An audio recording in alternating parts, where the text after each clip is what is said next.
Hey, this is Scott Adcock, AY's Inspector Service. Take time today and show you about how to check a garage door automatic retraction when it does not have the I-beams. I set a gallon jug of water.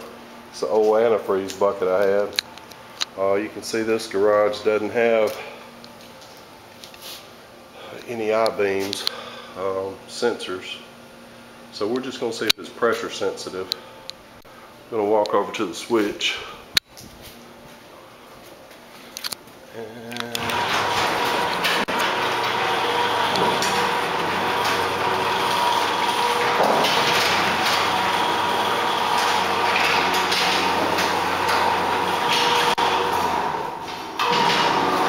And you can see once it hit the resistance, the gallon of water, it did automatically retract, so that's a good thing.